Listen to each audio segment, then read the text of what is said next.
وبركاته. الحمد لله وكفى، والصلاة والسلام على رسوله المصطفى وعلى آله وصحبه ومن اكتفى. أما بعد.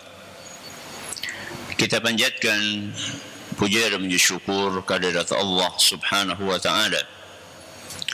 Pada kesempatan malam yang berbahagia kali ini, tanggal 5 Rabiul Tsani 1443 Hijriah, atau yang bertepatan dengan tanggal 10 November 2021, kita masih kembali diberi kekuatan, kesehatan, hidayah serta taufik dari Allah Jalla wa'ala, sehingga kita bisa kembali menghadiri pengajian rutin tafsir Al-Quran di Masjid Agung Darussalam Purbalingga. Kita berharap semoga Allah Subhanahu wa taala berkenan untuk melimpahkan kepada kita semuanya ilmu yang bermanfaat, sehingga bisa kita amalkan sebagai bekal untuk menghadap kepada Allah Jalla wa'ala. Allahumma amin. Salam dan salam semoga senantiasa tercurahkan kepada junjungan kita Nabi Agung Muhammad sallallahu alaihi wasallam, kepada keluarganya, sahabatnya dan umatnya yang setia mengikuti tuntunannya hingga di akhir nanti. Seperti biasanya, sebelum kita memasuki pembahasan hari ini, kita akan membaca surat yang mulia, surat Al-Buruj. Semoga Allah Subhanahu wa taala memberkahi dan merahmati majelis kita. A'udzu billahi minasy syaithanir rajim.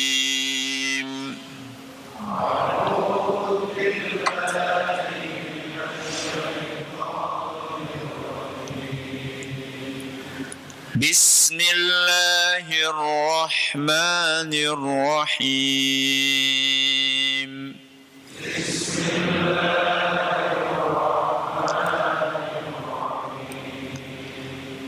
Was-samaa'i dzatil buruj.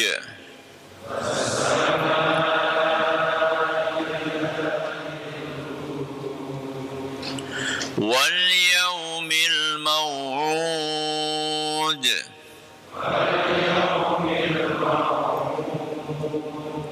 وشاهد ومشهود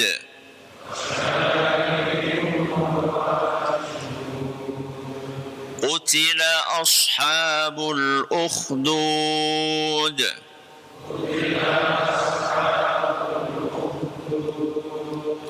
النار ذات الوقود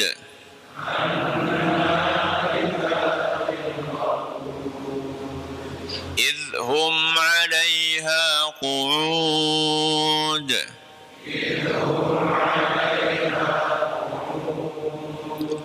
وهم على ما يفعلون بالمؤمنين شهود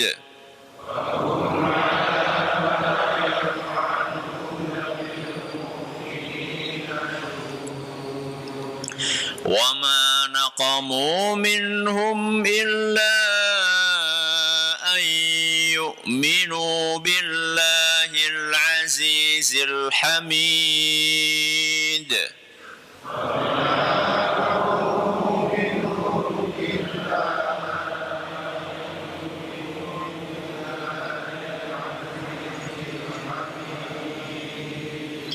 الذي له ملك السماوات والأرض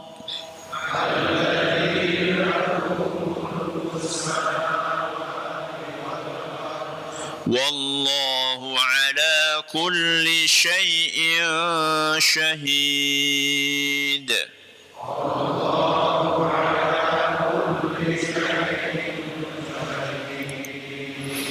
إن الذين فتنوا المؤمنين والمؤمنات ثم لم يتوبوا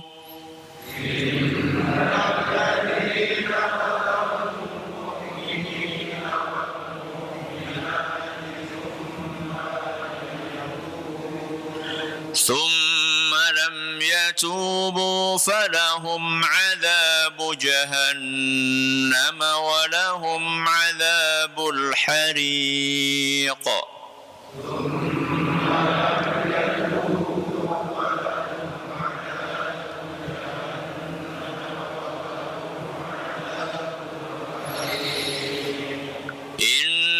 الذين آمنوا وعملوا الصالحات لهم جنات تجري من تحتها الأنهار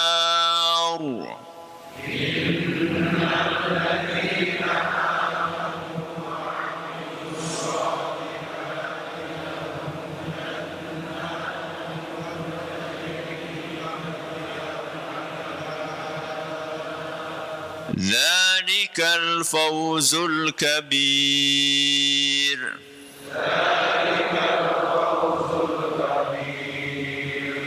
إن بطش ربك لشديد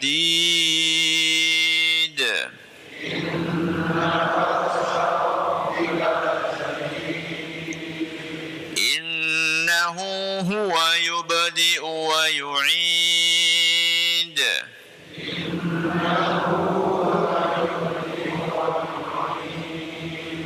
وهو الغفور الودود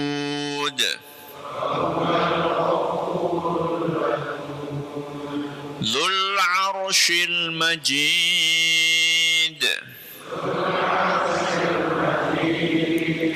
فعال لما يريد هل أتاك حديث الجنود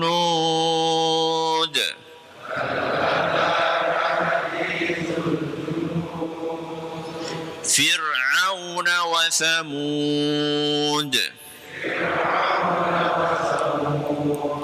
بل الذين كفروا في تكذيب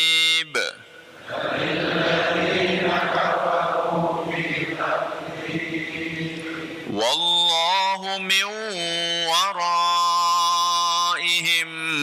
محيط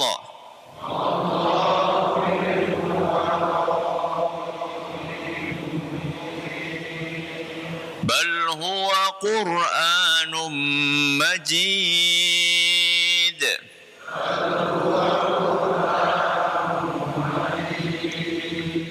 في لوح محفوظ.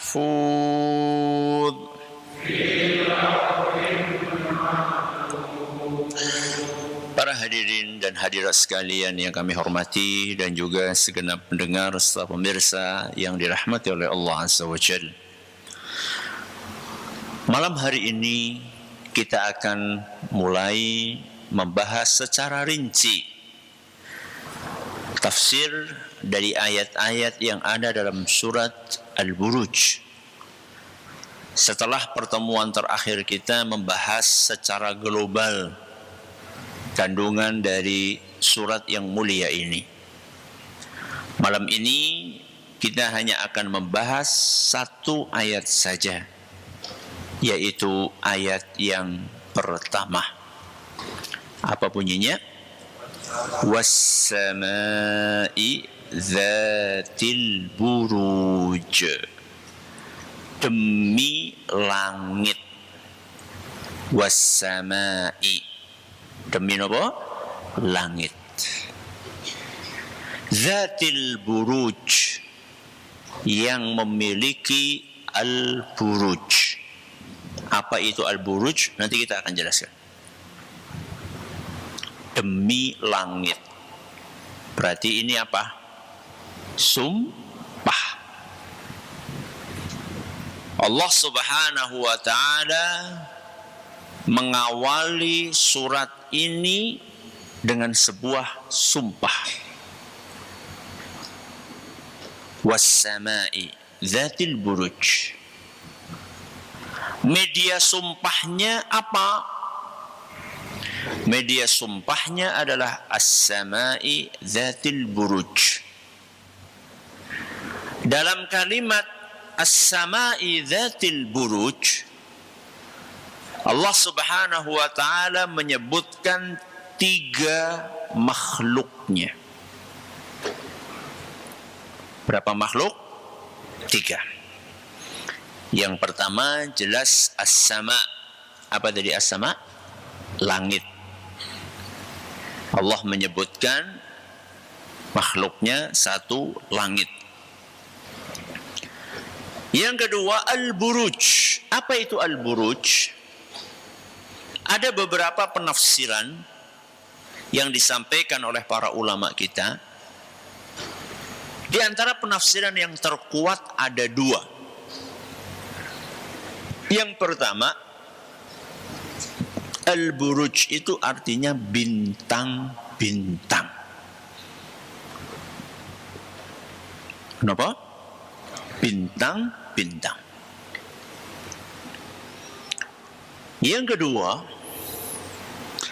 al-buruj itu artinya adalah tempat-tempat di langit yang dilewati oleh matahari dan bulan. Apa? Tempat-tempat di langit yang dilewati oleh apa? Matahari dan bulan. Jalurnya, ya, pos-posnya. Lewat sini, lewat sini, lewat sini, lewat sini, lewat sini. Nanti kita akan jelaskan ada 12 secara garis besar. Pos-pos paling besarnya ada 12. Berarti di dalam sumpah ini Allah menyebutkan berapa makhluk? 3. Apa yang pertama? Langit. Yang kedua?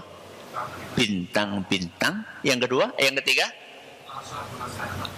Perlintasan matahari dan bulan. Tempat-tempat yang dilewati oleh matahari dan bulan di langit.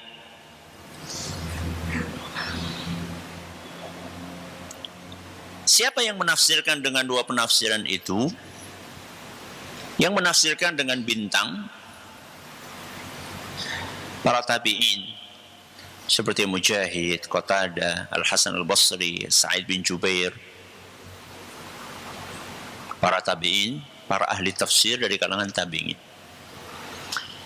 Adapun yang menafsirkan dengan perlintasan atau tempat-tempat yang dilewati oleh matahari dan bulan, itulah Ibnu Abbas, sahabat Nabi SAW, dan juga Abu Ubaidah radhiyallahu anhuma, serta ulama-ulama yang lain.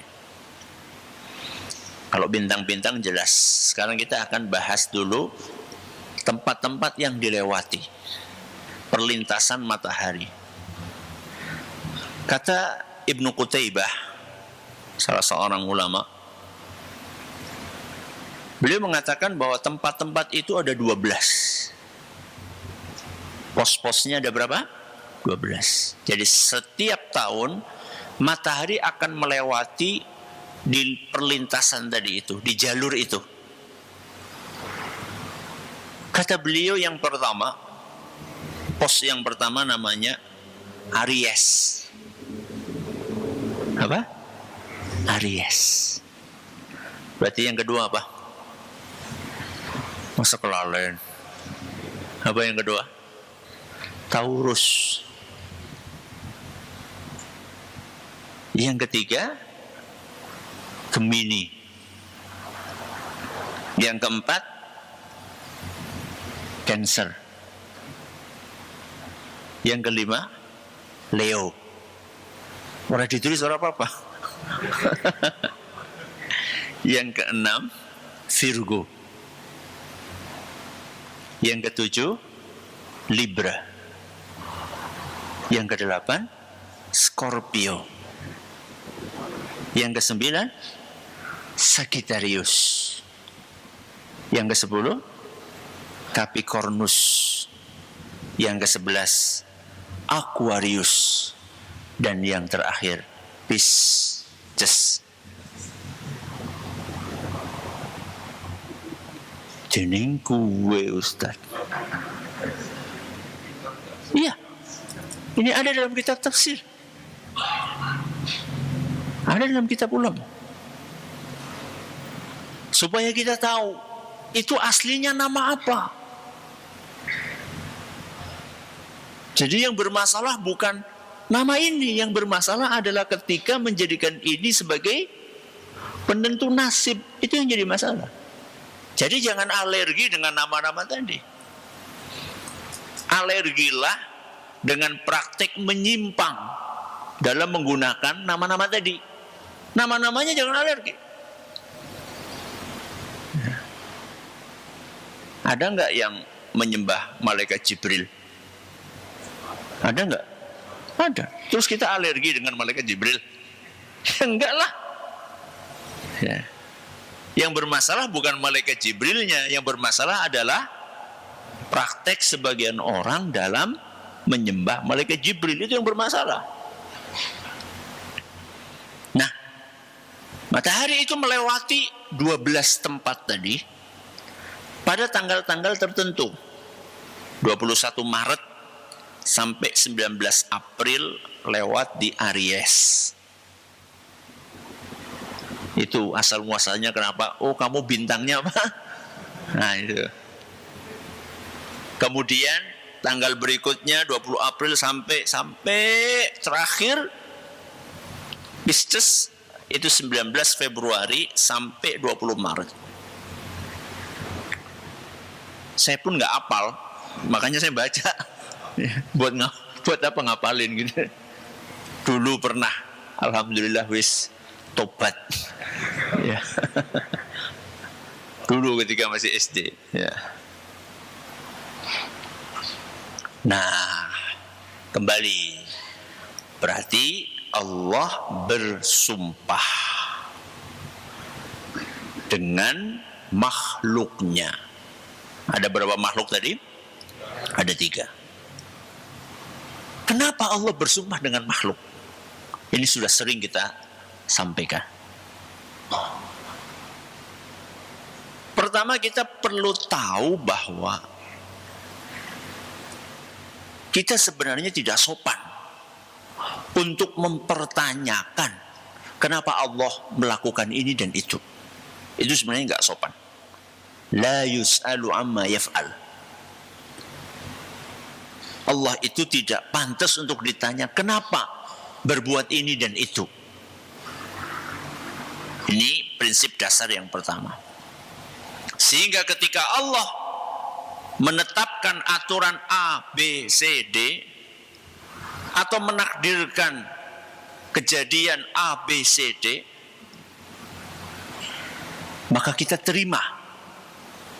Karena kita yakin tidak mungkin Allah menakdirkan atau menetapkan suatu aturan sembarangan. Itu tidak mungkin.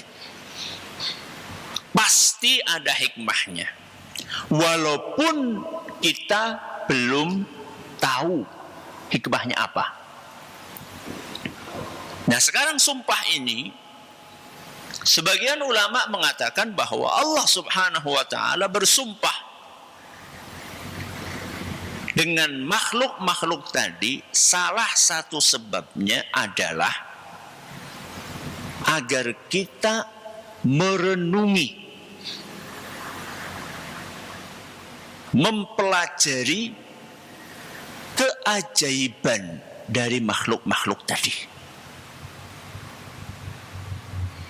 Agar kita merenungi dan mempelajari keajaiban makhluk-makhluk tadi.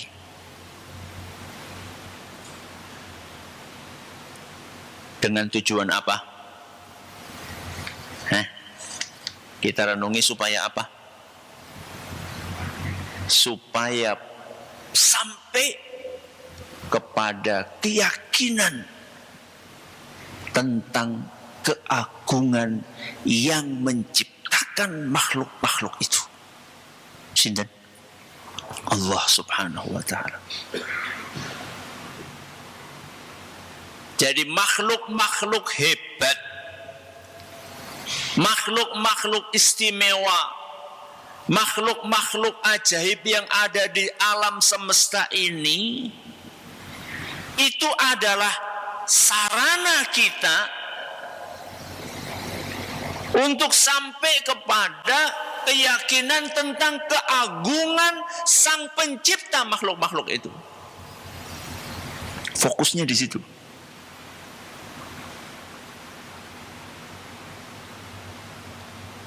Jangan sampai salah nopo?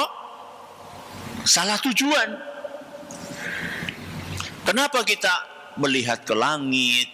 Kenapa kita merenungi keajaiban penciptaan matahari, bulan, dan seterusnya? Supaya menumbuhkan keimanan di dalam hati kita, betapa agungnya, betapa kuatnya, betapa perkasanya, betapa kuasanya Sang Pencipta yang menciptakan makhluk-makhluk ajaib tadi. Goalnya itu di sana. Ya. Dan kita pernah bahas tentang langit, tentang bintang, tentang matahari, tentang bulan. Kita sudah pernah bahas. Ya. Yang paling terakhir itu kita bahas di surat At-Tariq, was-sama'i wat-tariq wa ma adraka mat-tariq an-najmus tsaqib.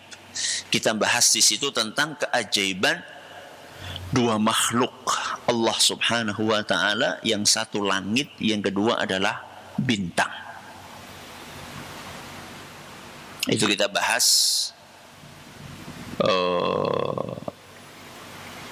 2020, 1 Januari 2020. Berarti berapa tahun? Hampir 2 tahun yang lalu. Alhamdulillah rekamannya masih ada di YouTube. Cari aja nanti. Tafsir surat At-Tariq ayat 1-3. Langit juga pernah kita bahas keajaibannya ketika kita mengkaji tafsir surat Al-Ghasyiyah ayat 18. Apa bunyinya? Wa ilas samai kaifa rufi'at. Surat apa?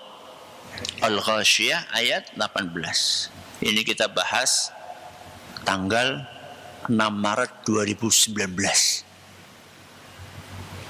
Beberapa tahun yang lalu. Kalau matahari dan bulan, pernah juga kita bahas. Matahari ketika kita bahas tafsir surat Asy-Syams, wasyamsi waduhaha, ayat pertama. Kapan itu Ustaz? 4 Januari 2017. Berarti sudah lama kita. Bulan ayat yang kedua, wasyamsi waduhaha wal qamari idza tala. Sepekan kemudian kita bahas. Tanggal 11 Januari 2017. Nah, siapa yang pengen mengingat kembali, silakan buka rekamannya di YouTube. Tapi yang ingin saya sampaikan di sini adalah, sekarang yang ingin saya sampaikan adalah, jangan salah fokus. Itu yang paling penting untuk kita pahami. Ketika kita mempelajari keajaiban langit, keajaiban bintang, keajaiban apa tadi? Matahari, keajaiban bulan, itu jangan salah fokus. Tujuannya adalah untuk menyadari keagungan Allah, bukan untuk menuhankan makhluk-makhluk tadi. Bukan untuk apa? Menuhankan, bukan untuk mendewakan makhluk-makhluk tadi.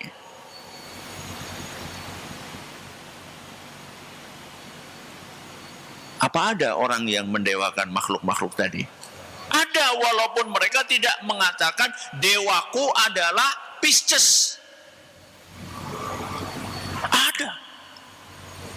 Walaupun dia tidak mengatakan bahwa Tuhanku adalah Sagittarius, tapi praktek kesehariannya menunjukkan bahwa dia telah menuhankan bintang-bintang tadi.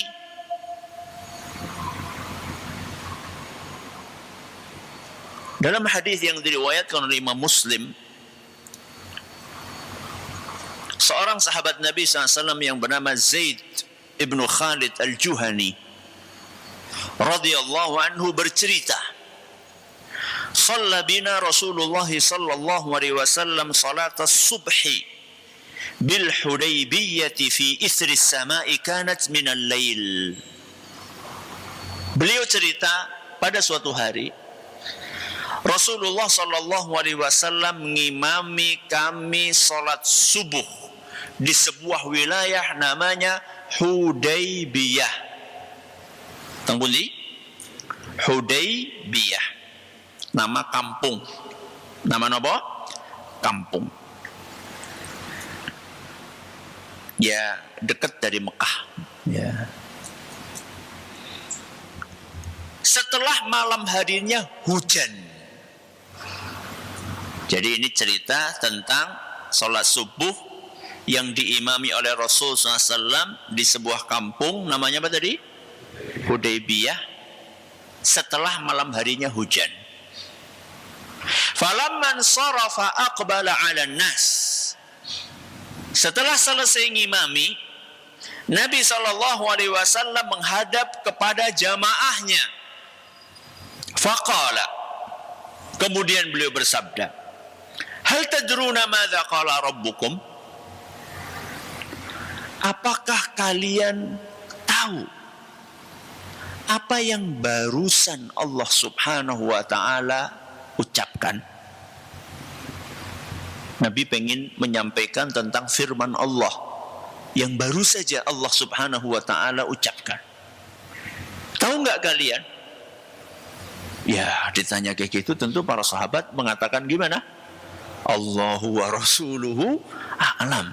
Ya jelas Allah dan Rasulnya yang lebih tahu. Kami tidak tahu. Karena wahyu itu diturunkan hanya kepada siapa? Para nabi dan rasul. Qala, Nabi SAW mengatakan, Allah Azza wa Jalla barusan berfirman, "Asbaha min ibadi mu'minun bi wa kafir." Pagi ini di antara hambaku ada yang mukmin dan ada yang kafir. Pagi ini ada sebagian hambaku yang mukmin beriman, ada sebagian hambaku yang kafir. Berapa golongan? 2. Kemudian Allah Subhanahu wa taala menjelaskan golongan yang pertama.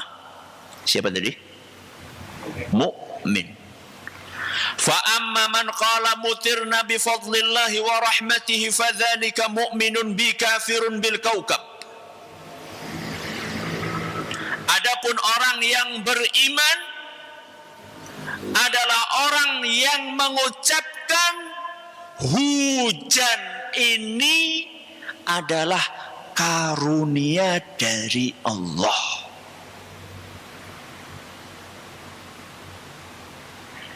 Orang yang seperti ini berarti dia mukminun bi, beriman kepadaku, kepada sinten? Allah. Wa kafirun bil kaukab, dan bukan beriman kepada bintang. Berarti yang mukmin itu adalah yang meyakini hujan itu dari sinten? Allah. Kemudian Allah melanjutkan firman-Nya. Wa amma man qala biutirna binau'i kadza wa kadza fadzalika kafirun bi mu'minun bil kaukab. Adapun golongan yang kedua adalah orang yang kafir. Mereka adalah orang-orang yang mengatakan hujan ini dari bintang anu dan anu. Orang yang seperti ini ini kata Allah, dia telah beriman kepada bintang dan kafir kepadaku. Hadis riwayat Muslim. Jadi zodiak itu masalah sepele atau masalah berat? Hah? Ramalan bintang itu masalah berat. Bismillah. Iseng tok Ustaz. Apa? Iseng. Syirik kok iseng. Wah, nggo hiburan. Wong syirik kok nggo hiburan, ini kepriwe? Ini bukan masalah remeh. Tapi kan saya nggak mengatakan kalau cancer itu menurunkan apa? Hujan. Oke. Bukankah Anda meyakini bahwa asmara Anda bulan ini kemudian apalagi biasanya? Apa? Rezeki Anda. Asmara, rezeki, terus apa maning biasanya? Kesehatan. Apalagi? Ya itulah kira-kira seputar itu. Nggak ada jenengan bulan ini rajin sholat orang nana. Betul ya? Nggak ada. Semuanya urusan dunia.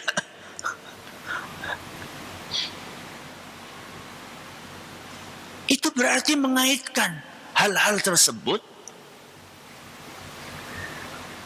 yang merupakan hak prerogatifnya Allah. Rizki itu kan siapa yang ngasih? Apalagi tadi? Kesehatan. Yang bikin, yang memberi sakit, yang menyembuhkan siapa? Allah. Asmara, maksudnya jodoh ya maksudnya. Jodoh itu yang ngasih Allah Subhanahu wa ta'ala. Kenapa kemudian dinisbatkan kepada Leo atau Gemini atau apa tadi? Sagittarius? Kenapa? Ya. Allah Subhanahu wa ta'ala menjadikan makhluk-makhluk itu diatur bukan mengatur. Bintang-bintang yang ada di langit itu, matahari, bulan, semua yang ada di langit, planet, orbit, ya, rasi, apalah namanya, itu semuanya lah makhluk-makhluk yang diatur bukan apa? Mengatur. Yang diarahkan bukan mengarahkan. Yang tidak menentukan nasib tapi ditentukan nasibnya oleh Allah. Jadi jangan kemudian kita menggantungkan nasib kita kepada horoskop. Ya. Apapun namanya, ya nggak harus horoskop, bisa aja nanti orang Jawa mengatakan petung Jawa. Nanti orang Cina mengatakan apa? Xiu bicara. Ya. Apapun namanya. Ya. Allah Subhanahu wa ta'ala berfirman yang menunjukkan bahwa bintang itu diatur bukan mengatur. Dalam Al-Quran surat An-Nahl ayat 12. Surat apa? An-Nahl ayat 12. Wan nujumu musakharatun bi amri. Dan bintang-bintang itu bergerak, berputar, beredar, berpindah bi amrihi dengan perintah darinya. Sinten? Allah Subhanahu wa ta'ala. Allah yang ngatur.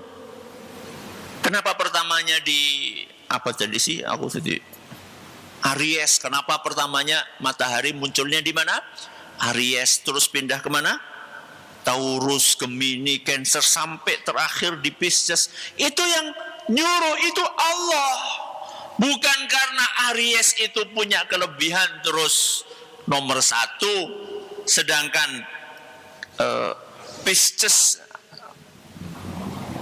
saya nggak hafal, makanya ngelihat, dan saya nggak berminat untuk menghafal.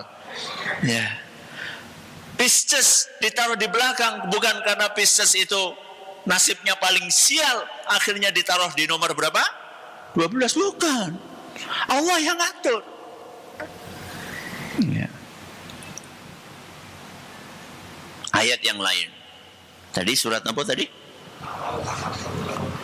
Ayat yang lain Allah Subhanahu wa taala menjelaskan dalam surat Al-Hajj ayat 18. Surat apa? Al-Hajj ayat 18. Alam tara, tidakkah engkau melihat, annallaha yasjudu lahu man fis samawati wa man fil ardh. Tidakkah engkau memperhatikan bahwa semua yang ada di bumi dan semua yang ada di langit sujud kepada Allah. Kemudian Allah melanjutkan firman-Nya, wasyamsu wal qamaru wan nujumu. Wasyamsu napa? Matahari. Wal qamaru bulan. Wan nujumu bintang. Setelah Allah Subhanahu wa taala menyampaikan di awal ayat, tidakkah kalian memperhatikan bahwa seluruh yang ada di bumi sujud kepada Allah, seluruh yang ada di langit sujud kepada Allah. Kemudian Allah lanjutkan, begitu pula matahari sujud, bintang sujud, bulan sujud, semuanya kepada Allah. Kenapa Allah ulangi 3 makhluk ini? Kata Imam Ibnu Katsir, untuk memberikan penjelasan kepada orang-orang yang menyembah 3 makhluk ini. 3 makhluk ini itu mereka sujudnya kepada Allah. Kenapa kalian sujudi? Wong mereka ini menyembah kepada Allah, kenapa kalian sembah? Salah. Kalau mau menyembah, sembahlah yang disembah oleh matahari, bintang dan bulan. Sinten? Allah. Jangan salfok. Napa salfok? Salah fokus. Kita mempelajari tentang keajaiban matahari itu supaya kita semakin yakin betapa maha kuasanya Allah Subhanahu wa taala yang menerbitkan matahari dari timur dan menenggelamkannya di barat setiap hari, mulai dari ada matahari sampai hari kiamat, nggak pernah ketinggalan. Satu-satunya akan terjadi perubahan kapan? Ketika datang hari kiamat, saat matahari terbit dari barat. Berarti ngesuk deleng ya. Terbitnya di mana? Kalau sampai di sana berarti kiamat. Ya. Ini pasti ada yang ngatur, yaitu Allah Subhanahu wa taala. Allah mengatur bintang sedemikian indah dan sedemikian rapinya di langit, sehingga bisa dimanfaatkan oleh manusia untuk membaca arah. Itu salah satu fungsinya. Bukan untuk menentukan apa? Nasib. Untuk membaca arah. Enggak perlu Ustaz, kan sudah ada apa? Kompas we. Kalau sekarang apa? Sudah ada GPS. Oke, GPS. Baik. GPS kan kalau kita di area yang terjangkau oleh nopo? Sinyal. Nah, kalau pas kita lagi di tengah hutan atau di tengah nopo? Laut. Di tengah laut atau di tengah hutan itu ada kemungkinan tidak ada apanya? Sinyal. Oh, saya bawa satelit Ustaz, bawa sendiri Ustaz untuk nyedot sinyal itu. Oke. Berapa jam tahan baterai HP-nya? Lowbat. Yuk, bawa apa? Power bank. Tahan berapa lama? Makanya walaupun sudah ada alat-alat itu, para nelayan, orang-orang yang biasa berpetualang, mereka tetap mempelajari arah-arah bintang tadi. Karena mereka tahu ada saatnya alat-alat canggih modern itu nggak bisa dipakai untuk memahami arah, untuk mengetahui tanggal. Pripun jajal mengetahui tanggal? Gimana coba? Bulan. Kalau bulannya lagi bulet-let, tanggal berapa? 12. Tapi sayangnya banyak di antara kita sudah jarang ngelihat kemana? Ke langit. Anak saya malah yang subhanallah, yang paling kecil, si Bilal. Setiap berangkat ke masjid itu selalu ngelihat nyari bulan. Begitu ngelihat bulannya kayak gini, apa? Bulan sabit. Begitu kayak gini, bulan separuh. Begitu bulan purnama. Ajarkan dari kecil. Nabi SAW itu mengajarkan kita kalau ngelihat pertama kali ada bulan, disuruh berdoa. Allahumma ahillahu alina bil amni wal iman. Ya Allah, jadikanlah bulan ini dipenuhi dengan keamanan dan keimanan. Ada ibadahnya itu. Ya. Jangan-jangan baru tahu ya. Ada ibadahnya. Supaya satu bulan ini kita mendapatkan keimanan dan keamanan. Bil amni wal iman. Ya. Jadi itulah fungsi dari bulan. Fokus atau inti dari kajian kita hari ini, tujuan Allah Subhanahu wa ta'ala menciptakan makhluk-makhluk tadi dan bersumpah dengan makhluk-makhluk tadi adalah agar kita mempelajari keindahannya, keajaibannya, keistimewaannya, untuk kemudian menambah apa tadi? Keimanan dan pengaguan kita kepada Allah Subhanahu wa ta'ala, bukan untuk mendewakan makhluk-makhluk tadi. Mudah-mudahan bermanfaat. Wallahu ta'ala a'lamu bissawab. Kita akhiri dengan doa kafaratul majlis. Subhanakallahumma wa bihamdika asyhadu an la ilaha illa anta astaghfiruka wa atubu ilaik. Terima kasih atas perhatiannya, menurut segala kurangannya. Assalamualaikum warahmatullahi wabarakatuh.